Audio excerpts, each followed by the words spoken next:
de nuevo en este taller extraordinario, producto de los acontecimientos que no paran en esta nuestra América amada. En esta oportunidad hemos invitado al señor canciller Héctor Béjar Rivera, canciller en este momento, que es un escritor, sociólogo, artista plástico, historiador político venezolano, doctor en sociología y catedrático de la Universidad Mayor de San Marcos y de la Universidad Católica del Perú. Es un gran amigo también de la revista, así que lo hemos invitado para que nos dé algunas luces sobre lo que está sucediendo. Bienvenido, querido profesor Héctor Béjar. ¿Cómo está usted? Muy bien, buenas tardes o buenas noches, no sé, o buenos días. Depende de la hora a la que estén recibiendo este programa, nuestros amigos televidentes. Gracias y saludos a todos y a todas.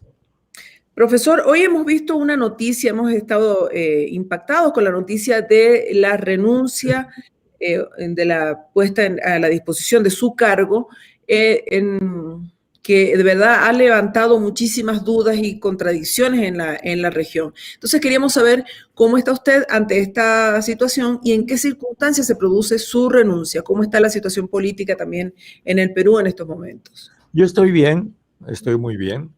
Desde que me hice cargo de la Cancillería, empezó una fuerte campaña de los grupos de ultraderecha, contra mí especialmente, que fue creciendo de intensidad. Empezaron a acusarme de todo, a insultarme en los medios, que no podía responder porque el gobierno peruano en este momento no dispone de medios de comunicación. Y me acusaron de asesinatos, de todo lo que usted se puede imaginar. Y lo último que hicieron es sacar de contexto una conferencia que yo di en algún lugar, de las muchas que doy, en las cuales señalaba que los primeros actos terroristas en el Perú fueron realizados en la década de 1970 por personas que pertenecían a la Marina de Guerra del Perú. A partir de eso se produjo un comunicado de la Marina exigiendo que yo desmintiera o corrigiera o pidiera disculpas. No lo hice porque es una verdad histórica y a renglón seguido el ministro de Defensa de este gobierno, el actual gobierno, me pidió una conciliación con la Marina. Yo, por supuesto, que dije que estoy dispuesto a conversar con cualquiera, no tengo ningún problema. Pero después de eso vino en la madrugada siguiente, unas 8 horas después, que ha sido la madrugada de ayer, una solicitud del presidente del Consejo de Ministros, el señor Guido Bellido, pidiendo mi renuncia. Entonces yo no podía hacer otra cosa, obviamente, que renunciar, y lo hice ayer. Por supuesto que los ataques no cesaron, han continuado. Me he visto obligado a hacer una aclaración hoy día en una radio peruana. He hablado durante 1 hora. Y esa es la situación. No he recibido ninguna comunicación de nadie, ni siquiera del gobierno tampoco. Y esa es la situación en este momento. ¿Y su renuncia fue aceptada? No sé ni siquiera si fue aceptada, supongo que sí. No se me ha dado ninguna respuesta. Profesor, ¿a partir de cuándo comienza la agresión directa o las tergiversaciones con respecto a ciertos funcionarios del gobierno de Pedro Castillo? ¿Quiénes la encabezan y cuál es el objetivo finalmente con respecto a estas acusaciones que hay no solamente contra usted, sino contra otros personeros del partido de Castillo? Este tipo de agresiones empezaron con la campaña electoral, siguieron con el triunfo de Castillo. Estuvimos, y cuando yo me hice cargo de la Cancillería no podía hacerme cargo porque no teníamos nada, no nos transfirieron la presidencia ni los ministerios.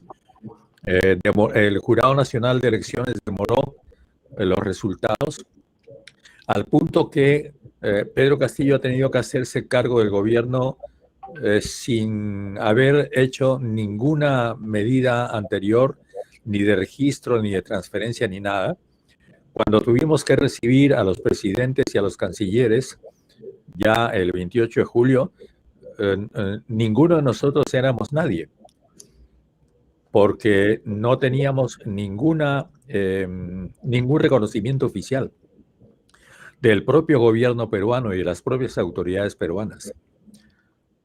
Y entonces esa ha sido una situación tremenda, porque, como usted comprenderá, el Estado tiene que funcionar, pero encontramos un Estado abandonado.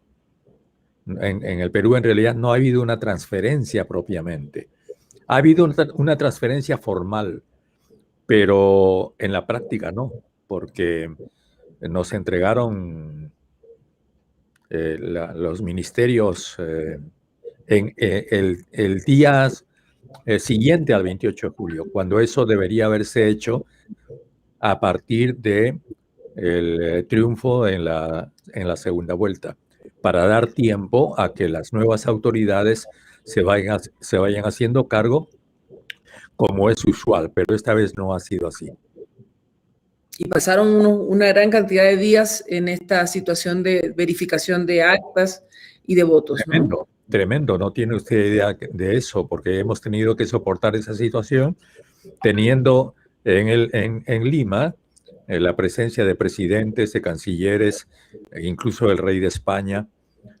Ha sido una experiencia realmente, para mí, calamitosa, pero he tenido que resistirla, porque además yo era el que tenía que sostener toda esa situación, porque era el canciller y tenía que hacer frente a todos los invitados.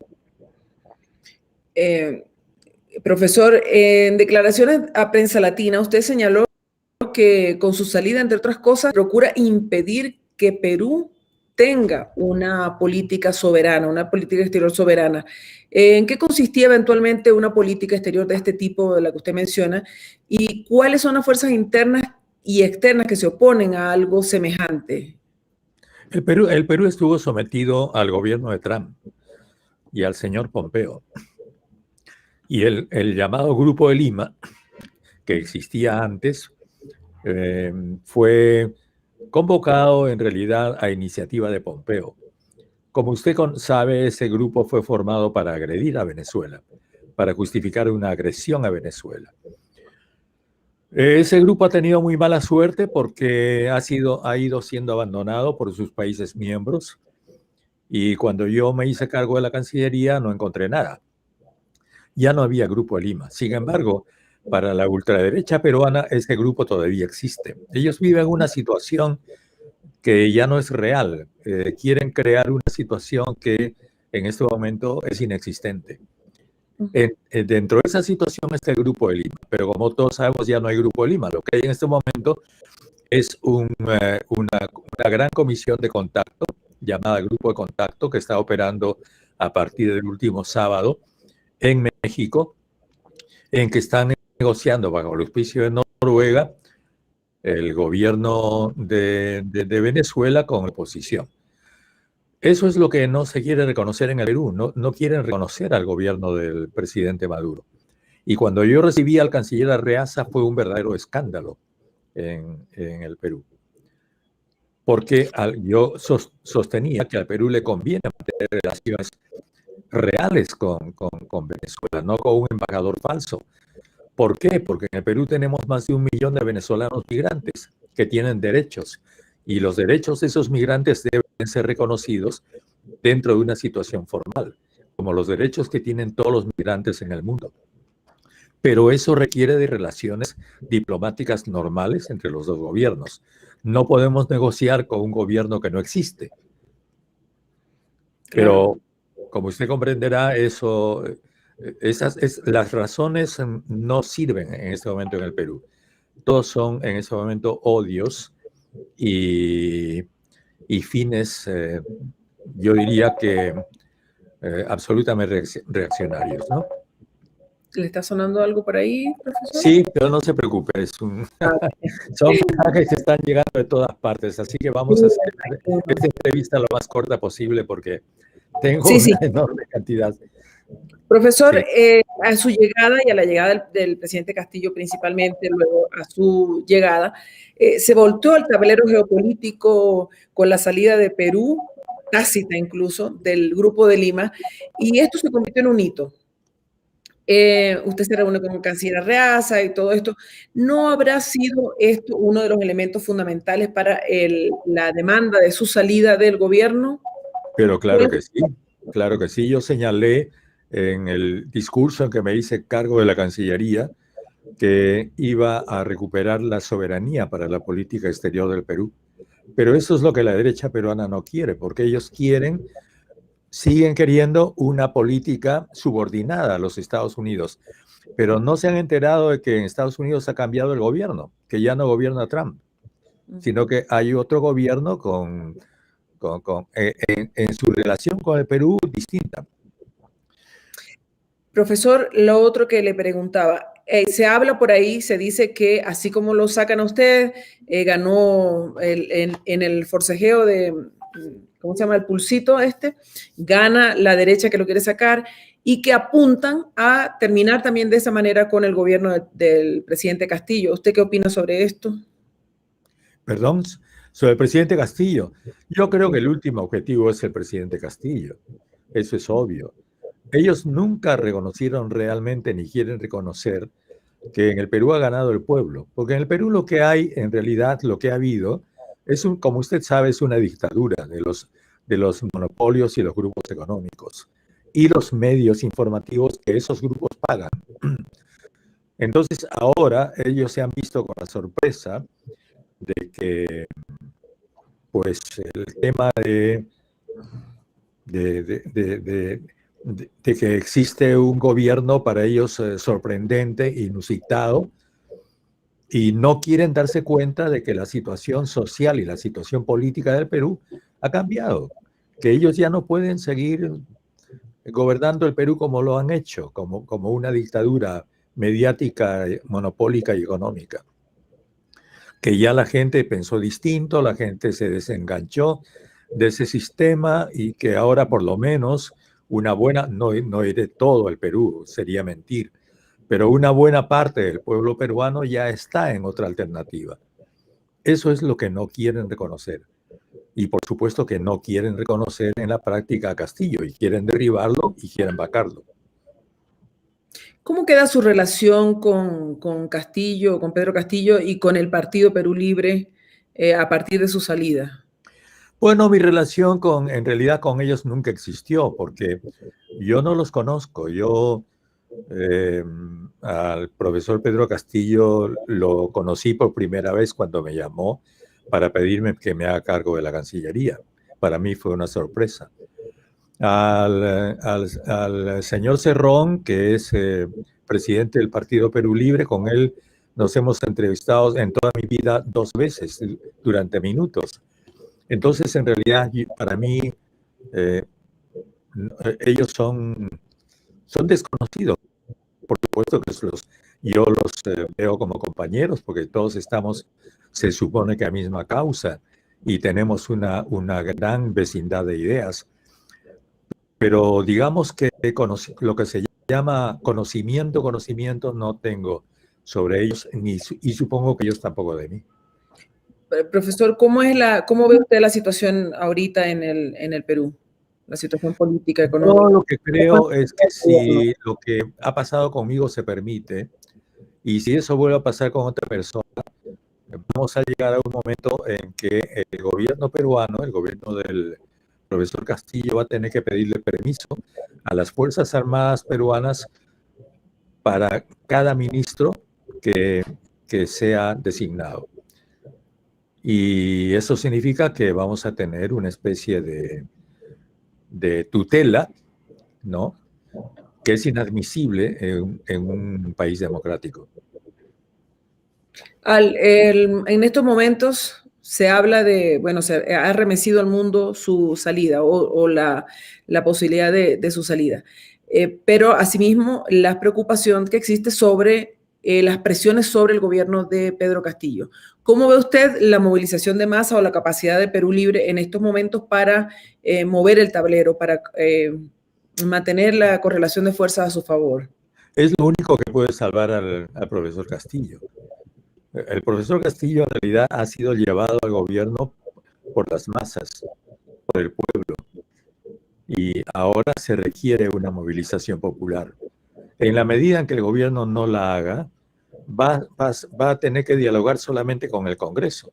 Y el Congreso está preparado para llevar a la hoguera al profesor Castillo, porque el Congreso tiene una mayoría liderada por la ultraderecha.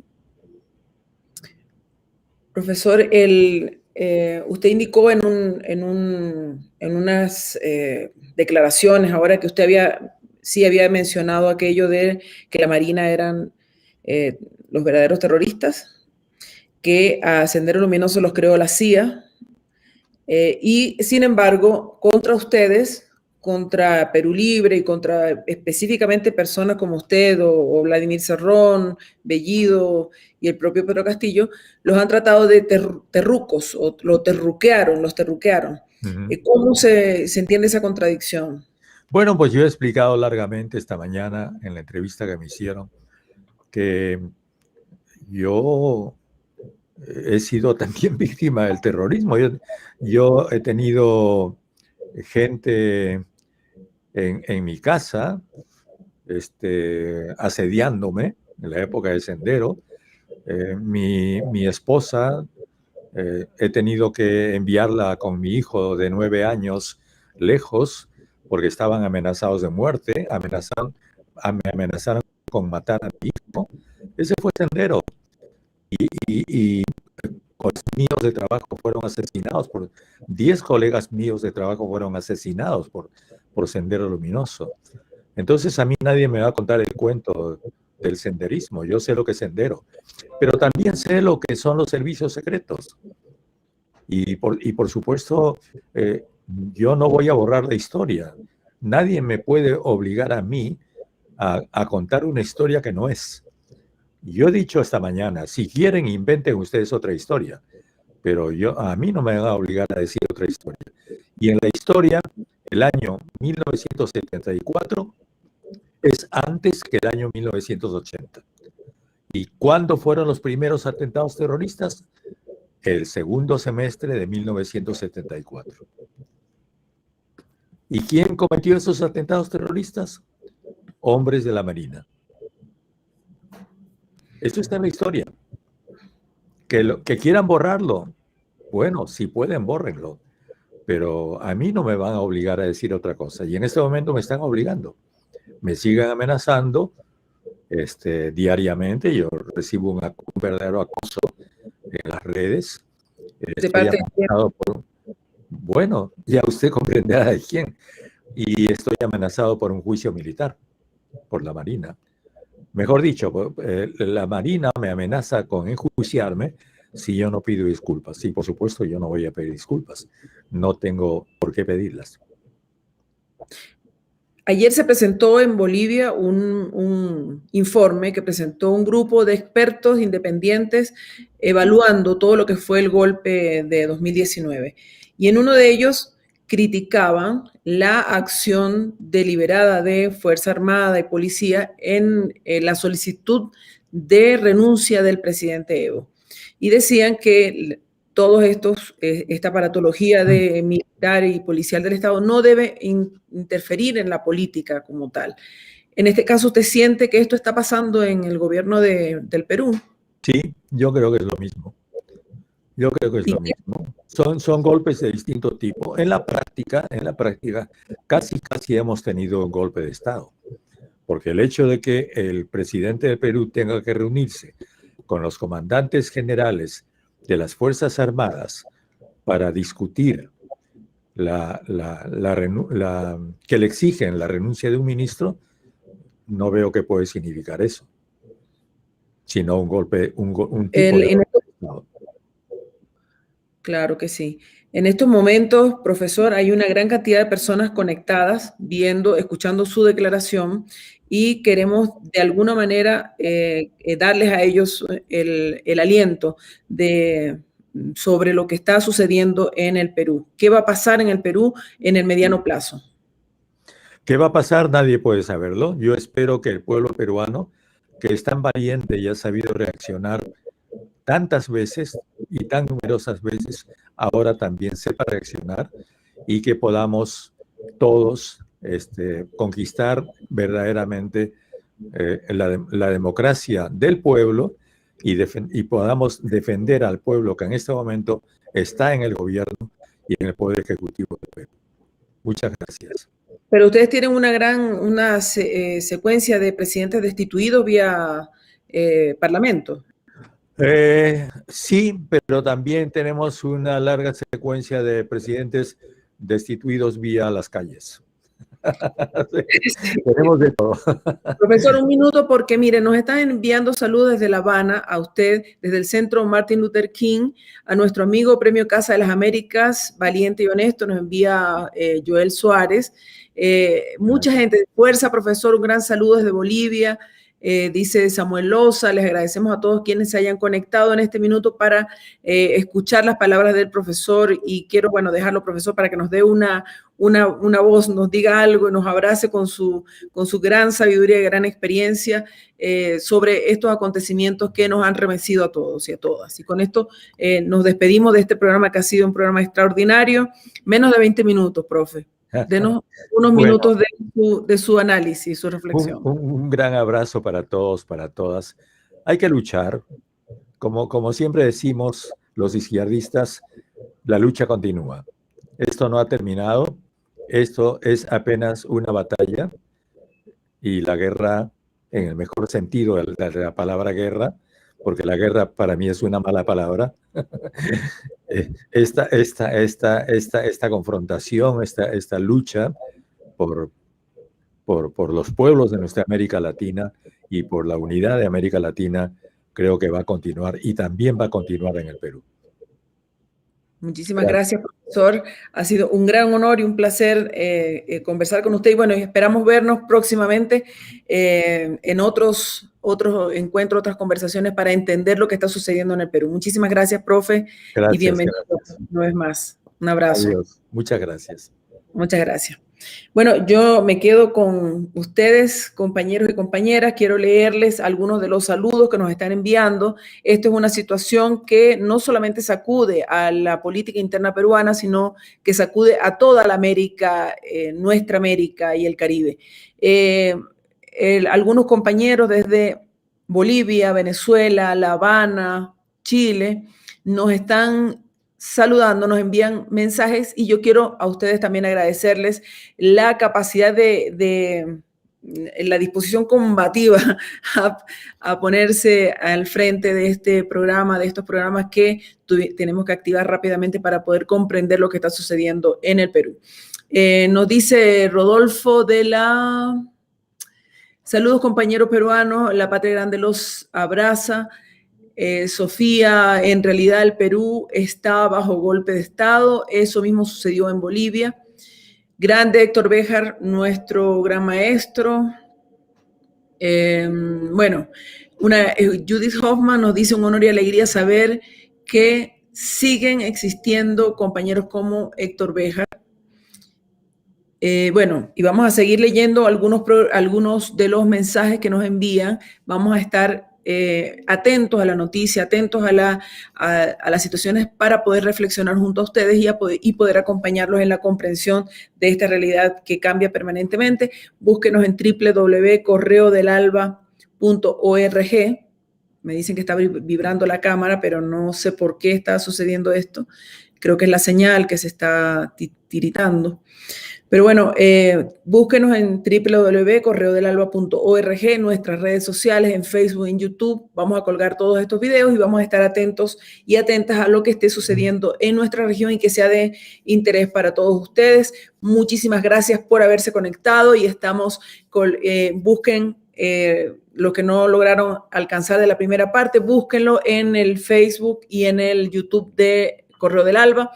Próximamente estaremos también con grandes sorpresas, tenemos entrevistas y muchas reflexiones y análisis que compartir con ustedes. Un abrazo a Cris, qué buen trabajo, muchísimas gracias. Yo de verdad, para mí es un honor muy grande poder compartir con ustedes y estar constantemente en contacto. Gracias, Cristina González, me dice gracias, Cris. Mi abrazo a ti, Cris, se ve bien desde Santa Cruz, Bolivia. Y bueno, de todas las partes, todos los lugares del mundo donde ustedes se encuentren, mándenos también sus sugerencias, sus aportes en cuanto a la forma en que estamos comunicando el programa. Hemos aprendido, vamos aprendiendo cada vez que nos ponemos al frente. Y bueno, este taller es para que lo compartamos en un taller interactivo. Así que, bueno, vamos a cortar, vamos a terminar hasta acá y nos reencontramos en cualquier momento que así lo amerite la reflexión, el análisis, la noticia. Y el lunes, de todas maneras, estamos en un nuevo análisis del taller. Muchísimas gracias, compañeros y compañeras. Este ha sido el taller flash más corto de todos. Hemos estado menos de 20 minutos. Y bueno, nos dicen por ahí que van a presentar la revista Correo del Alba en la Casa Grande del Pueblo. Nos han hecho algunos contactos, algunos compañeros, y yo sigo teniendo mi revista Correo del Alba aquí. Búsquenla, está en todos los kioscos de La Paz, ya está en Caracas, algunos números muy pequeños, o sea, muy pequeña cantidad, pero bueno, esta revista, que es nuestra número 100, está ya en todos los kioscos. Búsquelo cerquita de su casa, tiene que haber uno donde usted puede acercarse y obtener su Correo del Alba. También está circulando en las redes, está en nuestra página web junto con las publicaciones, los libros que tenemos para colocar en sus manos y para que entendamos también esto que nos está sucediendo en el mundo. En medio de una pandemia brutal, suceden también cosas que estremecen tanto la política, el tablero político regional, como también en otros aspectos de la sociedad y de la vida diaria que estamos tocando en estos temas de Correo del Alba. Muchísimas gracias, un abrazo a todo el equipo de Correo del Alba que se conectó rápidamente y logramos entonces hacer este pequeño y este breve programa con el profesor Béjar, que también tiene toda la disposición de acompañarnos en estas plataformas. Muchísimas gracias y será hasta el lunes, si Dios lo permite. Muchísimas gracias. Un abrazo.